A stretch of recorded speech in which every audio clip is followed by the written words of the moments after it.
اس کے لیے پس منظر سمجھنا ضروری ہے تاکہ آپ کو چیزیں کچھ کلیئر ہو جائیں کہ غزوہ بدر جو ہے یہ ایک حادثاتی طور پر ایک غزوہ ہے جو اسٹیبلش ہوا ہے. کوئی مسلمانوں نے ارادتاً نہیں لڑا. اس کے پیچھے ریزن وہی جو میں پہلے بیان کر چکا کہ غزوہ بدر اصل میں عذاب استیصال کی پہلی باقاعدہ قسط تھی جو کافروں کے اوپر اللہ کی طرف سے سورہ التوبہ کی آیت نمبر 14 میں جو آیا کہ مسلمانوں کی تلواروں سے عذاب دیا جائے گا انہیں.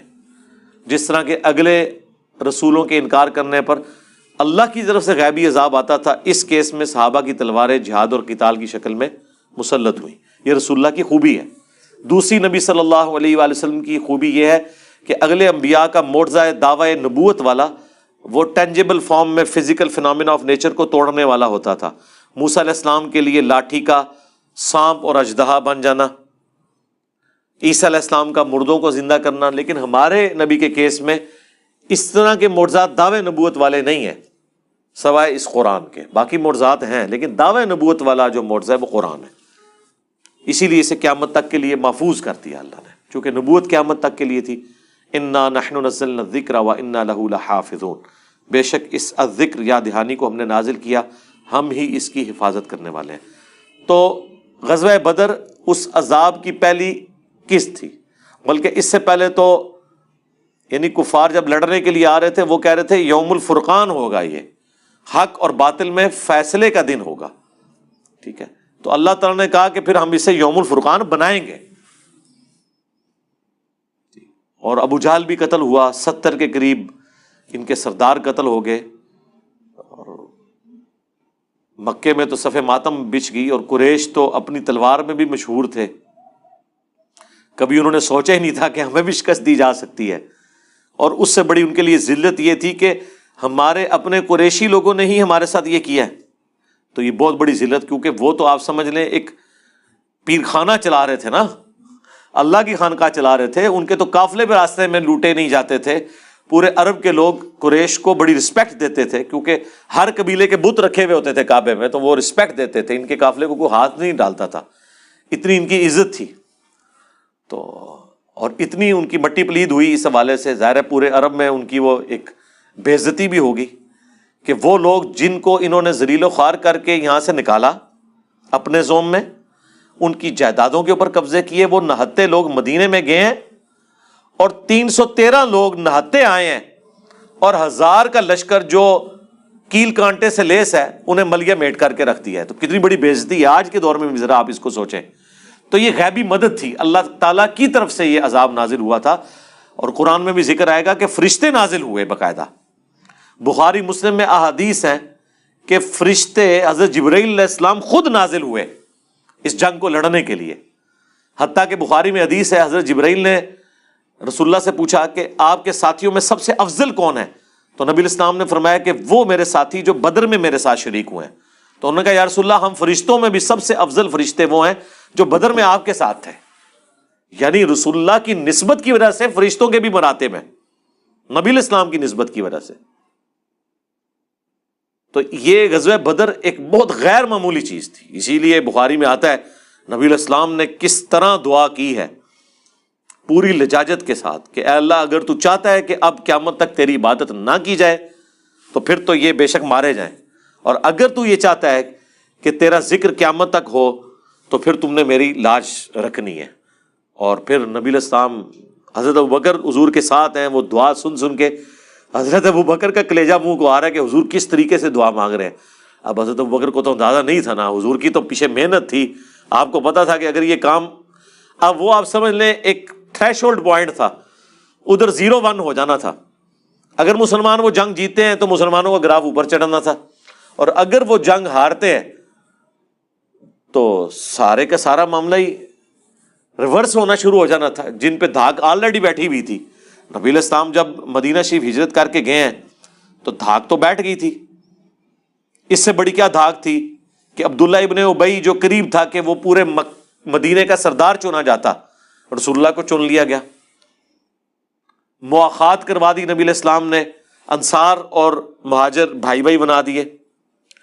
میثاق مدینہ کروا دیا کہ اپنا اپنا مذہب اپنی جگہ، تم یہودی ہو یہودی رہو، لیکن مدینے پہ جب حملہ ہوگا تو پھر سارے مل کر مدینے کا ڈیفنس کریں گے۔ نبی علیہ السلام نے اپنا مرکز بھی مسجد نبوی کے طور پر قائم کر لیا، وہی آپ کی خانقاہ بھی تھی، وہی آپ کا دفتر بھی تھا، اس کے ساتھ ہی آپ کا گھر مبارک بھی تھا۔ تو نبی علیہ السلام کی ایک سمجھ لیں چھوٹی سی امپائر تو قائم ہو گئی تھی نا۔ تو یہ سارے کا سارا معاملہ ریورس ہو جانا تھا اگر غزوہ بدر میں مسلمانوں کو شکست ہوتی۔ اور پھر نبی علیہ السلام جب وہ دعا کر کے نکلے تو بخاری میں آتا ہے کہ نبی علیہ السلام نے پھر اعلان کیا کہ ان کے چہرے بگاڑ دیے جائیں گے اور یہ پیٹھ پھیر کر بھاگ جائیں گے۔ پھر اللہ تعالیٰ کی طرف سے غیبی مدد آئی، بارش نازل ہوئی، اس کا ذکر قرآن میں بھی ہے، بخاری مسلم میں بھی موجود ہے۔ تو یہ ایک حادثاتی طور پر جنگ ہوئی جس کی وجہ سے ہی آپ دیکھیں کہ وہ سننے کو ملتا ہے کہ جی وہ 8 تلواریں تھی، 2 گھوڑے تھے، چند اونٹ تھے 313 کے پاس۔ وہ اس لیے تھے کہ جنگ کرنے تو نکلے ہی نہیں تھے، یہ نکلے تھے ابو سفیان کے قافلے کو لوٹنے کے لیے۔ تو ہم لفظ نہیں وہ استعمال کریں گے، ظاہر ہے کہ اہل مکہ نے مسلمانوں کی جائیداد کے اوپر قبضہ کیا ہوا تھا۔ اللہ تعالیٰ کی وحی کے ذریعے مسلمانوں کو اجازت ملی کہ اب ظاہر ہے مکے سے تو مال و دولت مسلمان لا نہیں سکتے تھے، ان کا جو تجارتی قافلہ مدینے کے راستے سے جایا کرتا تھا شام کی طرف، اور اہل مکہ کی گزر بسر اسی تجارت کے ذریعے ہوتی تھی جو تبادلہ کرتے تھے، بارٹر سسٹم چل رہا تھا۔ تو وہاں سے جب آئیں تو اس قافلے کو پکڑا جائے اور اس مال کو استعمال کیا جائے، اس لیے وہ نکلے تھے۔ جس کے ہاتھ لاٹھی لگی وہ لاٹھی لے کے نکلا۔ ظاہر ہے آپ نہتے قافلے کو پکڑنے کے لیے نکلے ہیں تو پھر آپ کو 8 تلواریں اور 2 گھوڑے کافی ہیں، کیونکہ وہ سامنے کوئی جنگی ساز و سامان کے ساتھ تو نہیں، وہ ان کا تجارت کا قافلہ تھا۔ اس وقت تو نہیں پتا تھا، راستے میں اللہ تعالیٰ نے اپنے ارادے سے آگاہ کر دیا رسول اللہ کو صلی اللہ علیہ وآلہ وسلم کہ ہاں جی یہ تو وعدہ ہے کہ جو بھی جنگ ہوگی تم جیتو گے، اب فیصلہ کرو کہ ابو سفیان کا لشکر یا بدر۔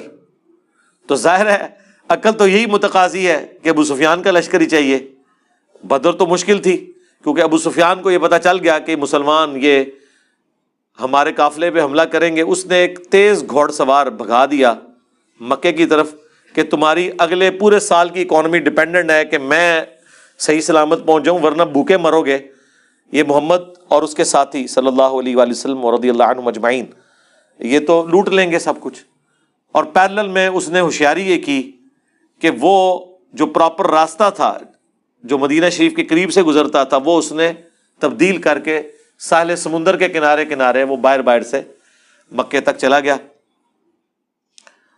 اور ظاہر ہے اللہ تعالیٰ نے اپنے نبی کو وحی سے آگاہ کر دیا کہ بھائی میرا تو ارادہ یہ ہے کہ میں نہتوں کو لڑواؤں گا ان ساز و سامان والے کافروں کے ساتھ، پھر تمہاری فتح ہوگی اور لوگوں کو پتہ چل جائے کہ اللہ کی غیبی مدد تمہارے ساتھ ہے۔ یوم الفرقان اسے بناؤں گا، کیونکہ وہ تو ابو جہل کی دعا اس میں بھی آگے آ جائے گی کہ وہ کہتا تھا کہ اگر یہ نبی سچا ہے تو آسمان سے ہم پر پتھر نازل ہوں، ہم اس پہ ایمان نہیں لے کے آ رہے۔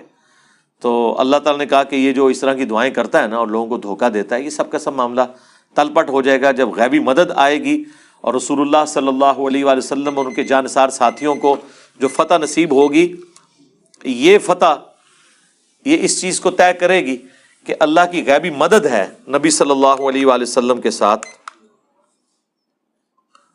تو اب مسلمان تو ظاہر ہے اس نہتے قافلے کے لیے نکلے تھے، راستے میں یہ آ گیا۔ اب نبی علیہ السلام نے پھر مشورہ کیا، صحیح مسلم میں آتا ہے، تو صحابہ کرام حضرت ابوبکر سے پوچھا، انہوں نے کہا ٹھیک ہے یا رسول اللہ جو آپ کی مرضی۔ حضرت عمر نے کہا جو آپ کی مرضی، لیکن نبی علیہ السلام بار بار اس چیز کو ریپیٹ کر رہے ہیں۔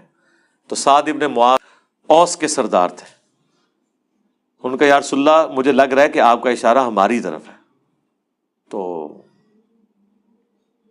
آپ اگر ہمیں یہ حکم دیں نا کہ ہم سمندر میں اپنے گھوڑے ڈال دیں، ہم آپ کے حکم کے اوپر لبیک کہیں گے۔ ٹھیک ہے، آپ ایک دفعہ آرڈر کریں، جو آپ کی مرضی ہم وہ کریں گے، کیونکہ حضور ظاہر ہے ایک مشکل چیز کے لیے ان کو تیار کر رہے تھے نا کہ نہتے لوگ 1000 کے لشکر کے ساتھ ٹکرائیں، جبکہ آپ کے پاس صرف 8 تلواریں ہیں، کیونکہ آپ غزوہ بدر تو لڑنے کے لیے نکلے ہی نہیں تھے، اللہ نے راستے میں کہا کہ نہیں بھائی میرا فیصلہ یہ ہے کہ میں حق کا حق ہونا اور باطل کا باطل ہونا ظاہر کروں. اور یہ ساری چیزیں آپ کو اگلی آیات میں نظر آ جائیں گی. میں اس لیے آپ کا پورا ذہن بنا رہا ہوں, آپ کو ہر آیت بیٹھی ہوئی نظر آئے گی, اور آپ دیکھیں گے اس زمانے میں بھی ان 313 کے اندر بھی سب کا ایمان ایک لیول کا نہیں تھا. کچھ اسی چکر میں تھے کہ یہ ٹل جائے جنگ, اور سمجھ رہے تھے کہ ان کو موت اپنی نظر آ رہی ہے.